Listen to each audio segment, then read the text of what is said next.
बिस्मिल्लाहिर्रहमानिर्रहीम अस्सलाम वालेकुम जनाब। स्टोरी मैंने एक ही शेयर करनी है। स्टोरी है लॉन्ग मार्च और लॉन्ग मार्च से जुड़ी हुई 3 स्टोरियाँ। आज कोई अदलिया से स्टोरी आ रही है तो वो भी लॉन्ग मार्च से जुड़ी है, कोई एग्जेक्टिव से स्टोरी आ रही है तो वो भी लॉन्ग मार्च से, कोई सियासत से स्टोरी आ रही है वो भी लॉन्ग मार्च से जुड़ी है। ये भी आपके साथ डिस्कस करेंगे कि ये गुजर खान पहुंचने पे कौन सा प्लान सामने आया है तहरीक इंसाफ का। दूसरा ये है कि आज तो सुप्रीम कोर्ट ऑफ पाकिस्तान ने बड़ी खरी खरी सुना दी है, इस पे भी ज़रा बात करेंगे। और तीसरा ये कि ये मार्शल क्या लगा हुआ है, इसका क्या चक्कर है कि मार्शल लगने वाला है जनाब। बस वो इधर आएंगे और असला इस्तेमाल करेंगे और खून रेजी होगी और ये मार्शल लग जाएगा। इस पे भी ज़रा बात करेंगे। पहले मैं ज़रा ये आपको एक सुना लूँ ना, एक साठ कि वो आमिर कियानी साहब को कुछ लोग कह रहे हैं कि जी हमारी ख्वाहिश है, जितने भी यूसी के लोग हैं, एमपीए हैं, मैंने हैं, बाकी जितने लोग हैं, उनकी ख्वाहिश है कि जब इमरान खान साहब यहाँ आए गुजर खान के करीब तो यहाँ पर वो ख़िताब करे को 5-10 मिनट का वो करेंगे। वो आगे से बता रहे हैं आमिर कियानी साहब कि ख़िताब करेंगे, वो बिल्कुल पक्का आपसे वादा है ख़िताब करेंगे। बस आपने ये करना है कि आपने हमें कोई 2 घंटे रश में फंसाना है। ये ऐसे ही रश में फंसा के आ रहे हैं, रश में फंसते हैं जनाब और फिर कुछ न कुछ इज्तिमा इकट्ठा हो जाता है, कोई लोग इकट्ठे हो जाते हैं और फिर ये खिताब करते हैं। ऐसे ही गुजारा कर रहे हैं रश में फंसा के। ये ज़रा आप सुन लीजिए, फिर उसके बाद अगली स्टोरी पे आते हैं। हमारी तमाम तंजीमों की, एफटीएस की, एमएनएस की, तमाम वर्कर्स की ख्वाहिश है कि खान साहब वहाँ पर 5 या 10 मिनट लाजमी खिताब करें। वो करेंगे, वो करेंगे, आप करेंगे, आप वहाँ रुकेंगे, खिताब करेंगे, वहाँ भी हम दोस्त तो आएंगे, ये नहीं गुजरेंगे। वो आपने हमें रश में फंसाना है और हमें वहाँ 2 घंटे निभाने, वो कोई नहीं। इंशाल्लाह आप फंसाएंगे वहाँ रश में, लाजमी आप। वो कह रहे हैं जी खिताब वो ज़रूर करेंगे, बस आपने हमें 2 घंटे को रश में फंसाना है। वो कहें बेफिक्र हो जाए, हम रश में आपको फंसाएंगे। ये रश में फंसा के खिताब कर रहे हैं ताकि इधर उधर सारे इकट्ठे हो जाए ना। वो खान साहब जब चलते हैं तो टोटल जो है ना कोई 1,500-2 हज़ार बंदा चल पड़ता है। बाकी जब शहर में आते हैं तो इसी तरह से रश में फंसा के 4-5 हज़ार बंदे बराबर करते हैं और कहते हैं कि जनाब बड़ा जम गफ़ीर हो गया। और फिर उसके बाद कोई फ़लस्तीन की वीडियो शेयर कर देता है, तो कोई पता नहीं अमेरिका की शेयर कर देता है, तो कोई हिंदुस्तान की शेयर कर देता है। वो तो आपको पता है यूथियों को एक ही काम आता है, प्रोपेगंडा, बाकी तो कोई आता ही नहीं है इनको। तो वो ये जनाब ये कह रहे हैं कि जी बड़ा कोई खूनी इनकलाब आएगा और बड़ा खूनी मार्च है। वो खुद भी कह रहे हैं बड़े खून रेजी वाला। उधर से अली अमीन गंडापुर की वो वीडियो ऑडियो आ रही है, वो गंडापुर कह रहा है कि जी असला मैं जमा कर रहा हूँ और बंदूकें कितनी और बंदे कितने हैं। इधर से कामरान बंगश की आ गई है जनाब और इस तरीके से ये सारी चीज़ें। और उधर से खान साहब कह रहे हैं कि सीधे तरीके से होगा या खून रेजी से होगा वगैरह, ये वाली बातें। वैसे भी अल्लाह माफ़ करे, जब से ये मार्च चला है लाहौर से, छठा दिन है, कोई 5 बंदे तो जान से चले गए हैं। एक बंदा बेचारा वो इनका कारकुन जो कि पहले ही दिन ट्रक से गिर के जान बहक हो गया। आज भी मैं सुन रहा था उनकी मिसेज़ और बेटी कह रही थी हमारा तो हाल ही किसी ने नहीं पूछा, हम तो मर गए। वो बड़े गरीब बेचारे बंदे हैं और वो बहुत ही गरीब हैं, उनके पास तो खाने का ही नहीं है। वो कह रहे हैं हम किराए नहीं दे सकते मकान का। भाई हाल चाल ये किसी का नहीं पूछते, ये इसी तरह से इस्तेमाल करते होते हैं। तो फिर वो उन्होंने कहा हमारा हाल, वो ऊपर से गिरे, पता नहीं दरख्त की टहनी लगी, वो ट्रक पे जा रहे थे तो ऊपर से गिरे मर गए। ठीक है, अच्छा इसके साथ फिर आपने वो सदफ नईम साहबा का भी देखा, वो खातून जो शहीद हुई अपनी ड्यूटी पर सहाफ़ी थी, वो भी। इसी के साथ एक पुलिस वाला बेचारा उसका हार्ट अटैक हो गया। उसके साथ आज एक खान साहब के कंटेनर ने और मोटरसाइकिल वाले को उसको वो टक्कर मारी और वो एक बच्चा जो है ना कोई 19-20 साल का वो जहाँ भाग हो गया। उसका जो साथी है वो शदीद ज़ख्मी हो गया। कोई और भी साहब जो है ना इसी तरीके से जान से गया। तो ये कोई 6 दिन में कोई तकरीबन 5 बंदे जो है ना चले गए हैं। इसी तरह से अंडरपास की छत गिरी तो वो कोई 7-8 लोग वहाँ ज़ख्मी हुए, 2 कोई शदीद ज़ख्मी हो गए। शाह महमूद कुरैशी साहब का सर फट गया। अल्लाह माफ़ करे, ये मार्च तो वैसे ही खूनी है। खान साहब को पता नहीं क्यों खून उसने लगाया हुआ है और पता नहीं उस खान साहब की आंखों में क्यों खून उतर आया है, मुझे तो इस चीज़ की समझ नहीं आती। लेकिन मैं सुप्रीम कोर्ट वाले इस पर जाने से पहले स्टोरी पर मैं ये बता दूं कि ये क्या लगा हुआ है कि जनाब फ़लाँ असला जमा कर रहे हैं और ये मार्शल लॉ लग जाएगा। मैं आपको एक बात बताऊं, अगर ये असला जमा कर रहे हैं और खुदा न खास्ता वो असला यहाँ पर इस्तेमाल हो जाता है, ठीक है, तो मैं तहरीक इंसाफ या अली अमीन गुंडापुर या कामरान बंगश या किसी भी दूसरे तीसरे या इमरान खान से ज़्यादा इसको अपने इदारों का फेलियर जानूँगा, इसको अपनी एजेंसियों का फेलियर जानूँगा, बल्कि एजेंसियों की सहूलतकारी जानूँगा मैं। उसकी वजह यह है कि ये जब ऑडियो भी आ गई जनाब, असला भी वहाँ जमा हो रहा है, बंदूकें भी जमा हो रही हैं और खुदा न खास्ता फिर इस्तेमाल भी हो जाए और खून रेजी भी हो जाए, तो एजेंसियों को हमने चने बेचने के लिए रखा हुआ है। वो जाए ना जनाब वहाँ पकड़ें उनको और वो जो है ना उसका सद्देबाब करें और उनको गिरफ़्तार करें और उन पे केस बनाएं और इस तरीके से वो, फिर तो इसका मतलब ये है कि अगर इस्लामाबाद से बाहर आके कोई दहशतगर्द भी और भी जमा कर लें इस तरह से असला और वो भी आके फिर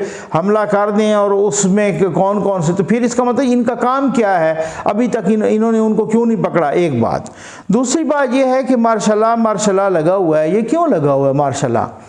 मुझे तो इस बात पे हैरत है कि बहुत सारे लोग कह रहे हैं, बड़े ज़िम्मेदार लोग कह रहे हैं मार्शल लॉ, और हामिद मीर साहब भी 4-5 रोज़ पहले कह रहे थे, ग़ालिबन हाँ 4-5 रोज़ नहीं, हफ़्ता 1.5 हफ़्ता पहले जब ये आसमा जहांगीर कॉन्फ्रेंस में उन्होंने ख़िताब किया तो वो कह रहे थे कि मार्शल लॉ को बिल्कुल आप इग्नोर ना करें। मैं जो लोग कहते हैं मार्शल लॉ के बारे में, मैं तो आज भी सुन के आया हूँ बातें मार्शल लॉ लगने की, तो बिल्कुल ही इसको खारिज इम्कान नहीं। तो ये ज़िम्मेदार बंदा है भाई, अगर वो भी कह रहा है इस तरह से तो कुछ मतलब है। मैं किसी भी हुकूमती रुकन को इस तरह से बिल्कुल कैटेगोरिकली उसको डिनाई करते हुए या मुस्तरद करते हुए, वो ये तो कहते हैं, ख्वाजा आसिफ साहब भी कह रहे थे कि जनाब अल्लाह करे कि ऐसा मौका ना आए और इस तरीके से, लेकिन बिल्कुल कैटेगोरिक एक डिनाइल नहीं आ रही, उसको मुस्तरद नहीं कर रहे। मैं सबसे ज़्यादा जिस पर हैरान हूँ वो इस पर हैरान हूँ कि मार्शल लॉ की बातें हो रही हैं, एंकर्स मार्शल लॉ की बातें कर रहे हैं, तजियाकार मार्शल लॉ की बातें कर रहे हैं। इमरान खान से पूछा तो उन्होंने कहा लग जाए, मुझे क्या है, मार्शल लॉ लगता है तो लग जाए, ठीक हो गया ना। तो इसका क्या मतलब है? मैं तो ये हैरान हूँ, मुझे तो सिंपल सी समझ आती है, मैं सोचता होता हूँ फिर तजिया करता हूँ, सवाल कर देता हूँ। ये DGISI आ गए प्रेस कॉन्फ्रेंस करने, DGISPR प्रेस कॉन्फ्रेंस करने आ गए, बाकी इतनी बातें हम सुन रहे हैं। DGISPR उससे पहले भी कई दफ़ा प्रेस कॉन्फ्रेंस, एक स्टेटमेंट नहीं आ सकता DGISPR की तरफ से, अफवाज पाकिस्तान के तर्जुमान की तरफ से, अफवाज पाकिस्तान की तरफ से एक स्टेटमेंट नहीं आ सकता इस तरह का, या एक ट्वीट नहीं आ सकता कि ये जो अफवाहें फैलाई जा रही हैं मार्शल लॉ की, ऐसी कोई बात नहीं है। पाक फ़ौज अपने आईनी और कानूनी दायरे में रहेगी और सवाल ही पैदा नहीं होता कि हम कोई गैर कानूनी इक़दाम करें।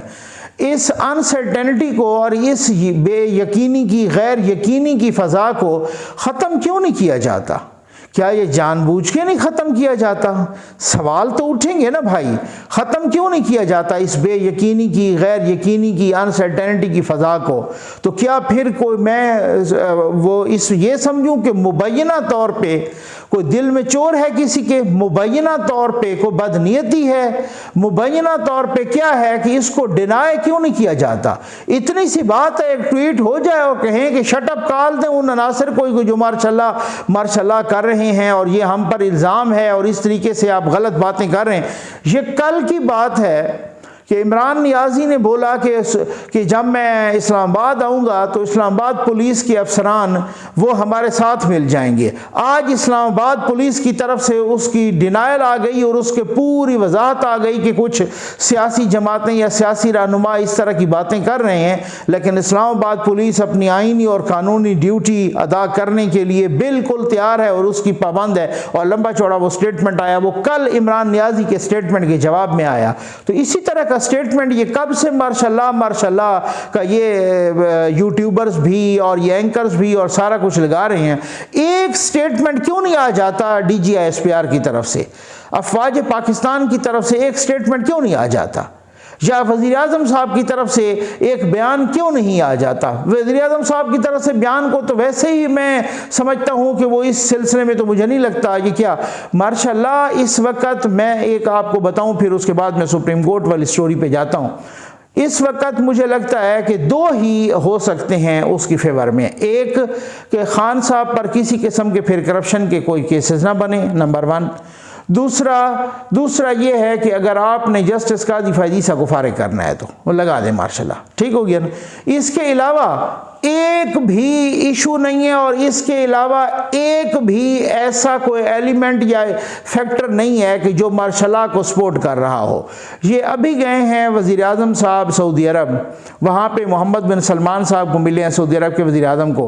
उन्होंने मोहम्मद बिन सलमान साहब ने भी गालिबन नवंबर में आना है, उन्होंने भी वादे वईद किए हैं, कुछ इस तरह से MOU साइन हुए हैं। तो क्या वो इसलिए हुए हैं कि भाई वो यहाँ पे मार्शल लग जाए? अभी आज चाइना गए हैं और आज चाइना से वो वापस आ रहे हैं वज़ीर आज़म साहब। वहाँ पे चाइनीज़ प्रेसिडेंट शी ने कहा है कि मैं पाकिस्तान को फाइनेंशियली सपोर्ट करूँगा, उसको डिस्टेबलाइज नहीं होने दूँगा, उसको इस्तेकाम दूँगा मैं, मुआशी इस्तेकाम। तो क्या इसलिए उन्होंने मुआशी इस्तेकाम का कहा है कि फिर उसके बाद जो है ना ये मार्शल लग जाए? या वो गए हैं जनाब और वहाँ पे और वो उनका भी दौरा शायद एक्सपेक्टेड है, तो अगर वो आते हैं तो इसलिए। और ये चाइना, सऊदिया, ये IMF, बाकी सारे ममालिक जो सारे साथ पाकिस्तान की अब फिर से इंटरनेशनल कम्युनिटी का वो सही सिलसिला सही हो गया है। तो खान साहब ने तो सत्यानाश ही कर दिया था। तो क्या इसलिए हो गया है कि यहाँ पे मार्शल लग जाए? या इस अनसर्टेनिटी की फ़ज़ा को क्यों हवा दी जा रही है? इस अनसर्टेनिटी की फ़ज़ा को, इस गैर यकीनी की फ़ज़ा को रोका क्यों नहीं जाता?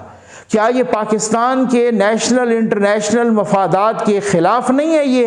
क्या ये पाकिस्तान को बाहर की दुनिया में ये नारा बदनाम नहीं कर रहा? ये हद है यार। मैं तो हैरान हूँ कि किस तरीके से जो है ना, मैं कहता हूँ सल्यूट करना चाहिए।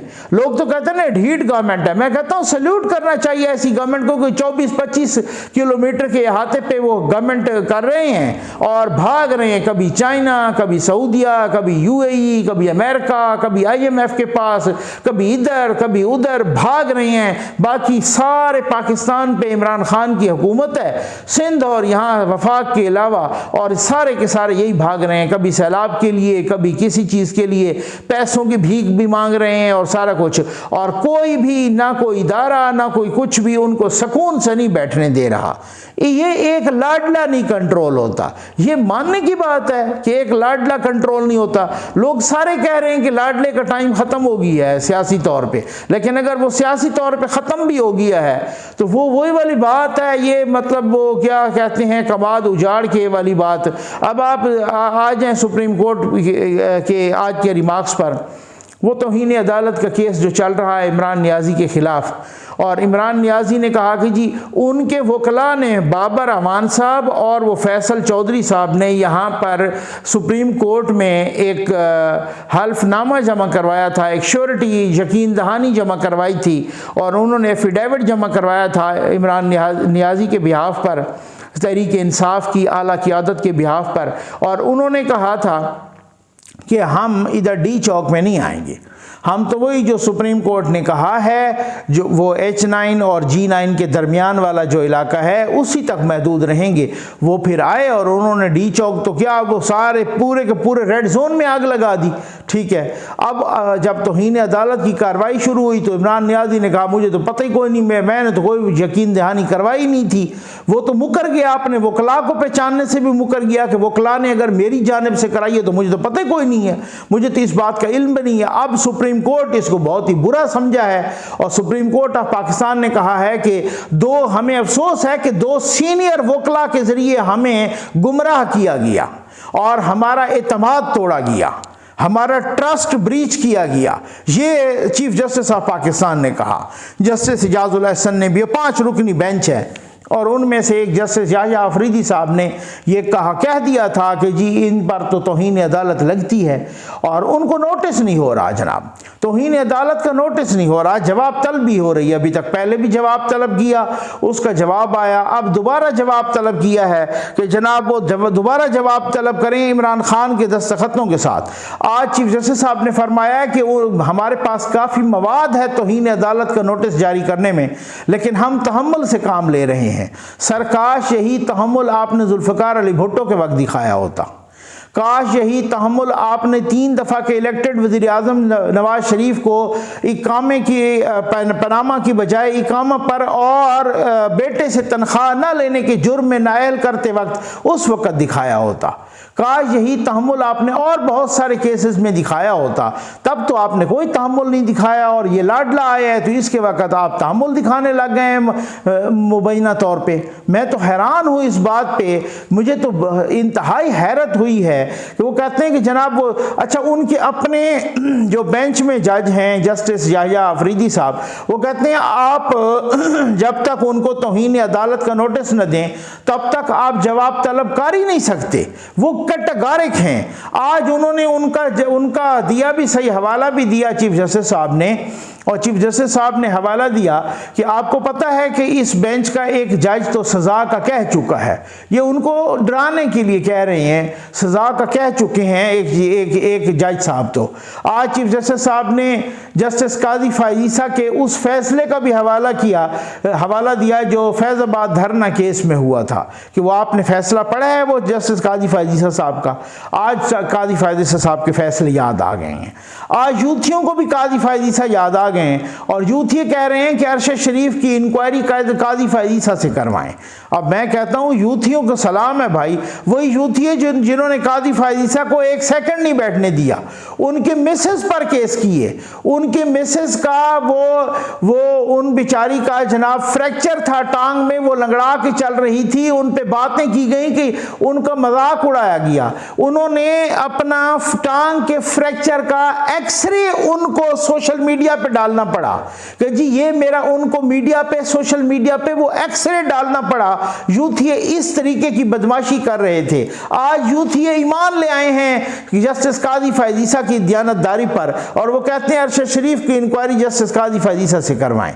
ये है तारीख का, ये इसी को तो कहते हैं मुकाफात अमल, इसी को तो आज चीफ जस्टिस साहब ने फरमाया है कि हम उससे ना, ये खान साहब को नहीं पता था कि हमने मना किया था फिर भी क्यों आए हैं।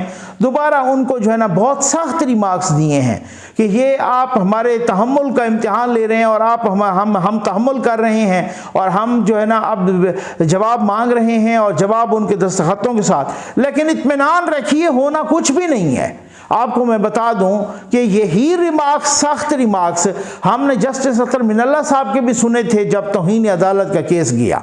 बिल्कुल इत्मीनान रखें, यहाँ तक कि हमारे दोस्त हैं, बहुत ही ज़बरदस्त इंसान, ज़बरदस्त सहाफ़ी हैं, हसनात मलिक साहब, उन्होंने बाकायदा ट्वीट किया था जस्टिस अतर मिनल्ला का वो शॉर्ट आर्डर जो पहले दिन का आया था, कि उन्होंने कहा था कि हम तो वो जो केसेस हैं हमारे सामने, यानी कि दानियाल अजीज़ साहब का केस है, दानिया अपना, उसके अलावा जो है निहाल हाशमी साहब का केस है, उसके बाद तलाल चौधरी साहब का केस है, इन सारों के जो केसेस हैं सुप्रीम कोर्ट के, वो हमारे लिए तो प्रेसिडेंट हैं, हमारे लिए तो वो हम पे जो है ना हमारे लिए बाइंडिंग है, हमारे ऊपर, ठीक है ना। वो केसेस तो हमारे ऊपर यूं समझ लें कि लाजिम हैं, तो उनको भी तो देखना पड़ेगा, क्योंकि उन्होंने माफ़ी मांगी भी थी, तब भी सुप्रीम कोर्ट ने माफ़ी नहीं दी थी, और एक प्रेसिडेंट इस तरह की वो लागू कर भी चुके थे, यही इस्लामाबाद हाई कोर्ट ख्वाजा आसिफ के केस में, कि जी देखें आपका इकामा है, सुप्रीम कोर्ट ने नवाज शरीफ को इकामे पे नायल की है, हम आपको माफ़ कैसे कर दें। उनको नायल ही लगा दी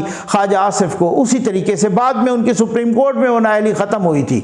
तो सेम वही चीज़ इधर नहीं लगाई, इमरान खान पे नहीं लगाई, बहुत सख्त रिमार्क्स दिए, बहुत सख्त रिमार्क्स दिए जनाब। उनकी अपनी जज थी महतात अदलिया की, जिनको इनको धमकियां दी गई। चलो आईजी को तो उनको तो छोड़े ना, वो तो पुलिस के लोग थे, लेकिन उनकी अपनी जज और खातून जज को धमकियां दी गई। लेकिन फिर भी चीफ जस्टिस साहब, जस्टिस अतर मिनल्ला साहब ने, इस्लामाबाद हाई कोर्ट के चीफ जस्टिस ने बहुत बड़ी बड़ी बातें की थी, ठीक है। लेकिन जब वो बारी आई सजा सुनाने की तो पांचों के पांचों जजेस ने खैर से अमन्ना व सदकना सरे तस्लीम खम किया और खान साहब पर फूलों की पत्तियां निछावर करने का आर्डर करके वो एक तरह से उनको अमन का पैगंबर डिक्लेयर करके उनको सादिक और अमीन, और उनको कहा कि जी बिल्कुल आपने तो कुछ भी नहीं किया, आप दूध के धुले हुए हैं। तो बिल्कुल यहां भी ऐसे ही होना है।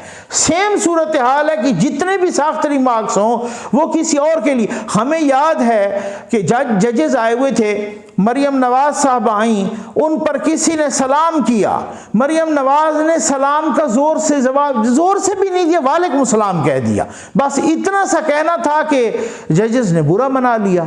उन्होंने कहा है कि जी कोर्ट का कोई डेकोरम होता है, कोई कोर्ट के SOPs होते हैं, कोई ये होता है, कोई कोर्ट का एहतराम होता है, कोई उधर ही उनको सुना दी, ठीक है ना। यहाँ पर लाडला है कि वो जो खाल उधेड़ रहा है सारे इदारों की, उससे कोई भी पूछने वाला नहीं है।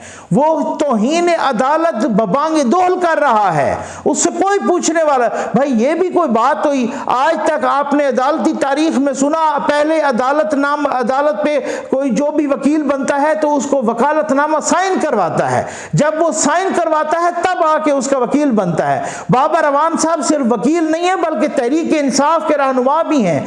वो SAPM रहे हैं, मुशीर रहे हैं, जिसका जो ओहदा था वो वफाकी वजीर के बराबर था। ये भी कोई बात हुई? वो जनाब उन्होंने आके यहाँ पे एश्योरेंस दिलाई और यकीन दहानी करवाई और उसके बाद इमरान नियाजी मुकर गया।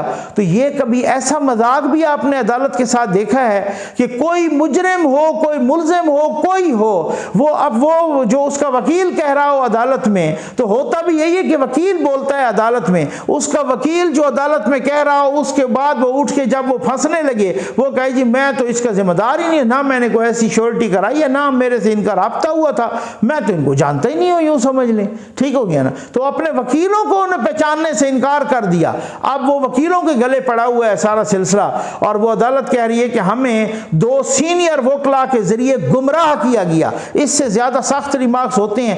नहीं होते ना। लेकिन यकीन जानिए होना फिर भी कुछ नहीं है। वो इंतहाई लाडला है, तसल्ली रखें, वो सारे इदारों का लाडला है। उस लाडले का कोई किसी ने कुछ नहीं बिगाड़ना। वो लाडला इत्मीनान रखे कि भाई इस तरह से नहीं वो खड़े होकर जनाब गालियां दे रहा। या तो मैं कहूँ ना कि इदारा में इंतहाई माजरत के साथ वो इदारा जो मेरे दिफा का ज़ामिन है, या तो वो बिल्कुल ही शरीफ बना हो, वो अक्रॉस द बोर्ड इसी तरह से हो, किसी किस्म के डिस्क्रिमिनेशन ना हो। हम देखते हैं जब वो आसमा जहांगीर कॉन्फ्रेंस में मंजूर पश्तीन को बात करता है तो उस पर तो पर्चा हो जाता है, FIR हो जाती है गद्दारी की। ठीक हो गया ना। और अली वजीर करता है तो वो आज तक जेल में होता है। बाकी लोग करते हैं तो घरों से उठा लिए जाते हैं। खान साहब करते हैं तो इदारा कहता मैं रेस्टोरेंट शो कर रहा हूँ, मैं तो चाहे वो अदलिया हो या चाहे वो कंट्रोल टावर हो, उसको उस वक्त बड़ा हौसला आ जाता है, उस वक्त वो बड़ा इस रेस्टोरेंट शो कर रहे होते हैं, उस वक्त वो बड़ी इस्तकामत दिखा रहे होते हैं और बड़ा सब्र का मुजाहरा कर रहे होते हैं।